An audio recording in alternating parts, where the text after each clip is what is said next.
شاری ڕەواندز ئەکەوێتە عەبدولهادی عەباس گەنجێکی دانیشتووی قەزای ڕەواندوزە، هەڵگیری بڕوانامەی ماستەرە لە بواری پرۆگرام سازیدا. توانیویەتی بەرنامەیەک دروست بکات کە دەنگ بگۆڕێت بۆ نووسین کە پێشتر ڕیکۆرد کراوە بیدەیت بە سیستەمەکە تێکستەکەت بۆ بگەڕێنێتەوە.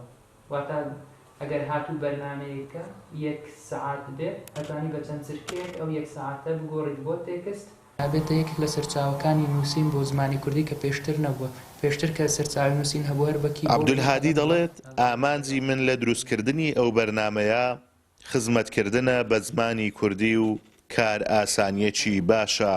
ئاخاوتن یان فایلی دەنجی لە ماوەیەکی زۆر کورت دەکاتە نووسین. بەرنامەیەکی دەنگیان پێشتر ڕیکۆرد کردووە یانەوێت ئەم بەرنامانە بکەن بە نووسین. سەرەتا لە بۆ پێشەوەی کە بچمە زانکۆ ساڵی 2013 ئەوانە هەندێک کارمە کرد کە هەندێک ڤیددیۆ بوو دەبا ڤیددیۆکان دەنگەکەم کردبان نووسین. واتە جێم دابێت دواتر بە کیبۆرد نووسی بامەوە بۆ منە ڕۆژانە ئەگەر دەدەقە چارێکێک ئەو دەنگەم کردبان نووسینەوە بۆ نمونە 2 سەعات و نیوە تا 3 سەعات خەریکە بووم. فکرم کردەوە کە دیتم سێرچێکم کرد گەڕام کە بزانام بۆ زمانی کوردی هیچ شتێک هەیە کە فایلێکی دەنجی بدەیت تێ بۆ بکاتە تێکست.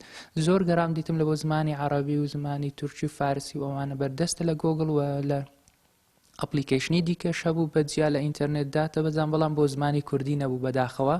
لەو کاتەوە من بەشی کۆمپیوتەرم هەڵبژارد هەر بۆ ئەو مەبەستە دواتر وە ماستەریشم خوێن هەر لەسەر ئەو کارە کە بتوانم سیستەمێک دروست بکەم بۆ زمانی کوردی و خزمەتی زمانی کوردی بکەم کە سیستەمێکە بێ قسە بکاتە نووسین.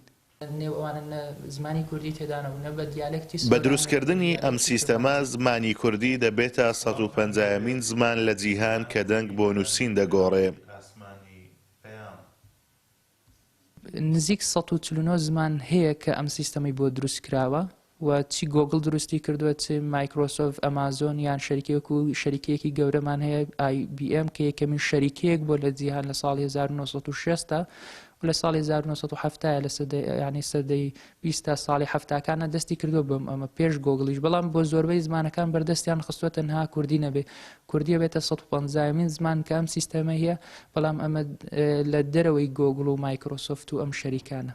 ئێستانێک ئێمە لەسەر وێبسایتی کوردش سپیچ دامان ناوە کە ئەتوانن سەردانی ئەم وێبسایتە بکەن و بەکاری بێنن چەندها بۆ کۆمپیوتەر لە ڕێ ئەم وێبسایتەوە و لە داهاتوێکی زۆر نزیکی شاوەکو ئەپلیکیشنی مۆبایل بەردەستی خەین.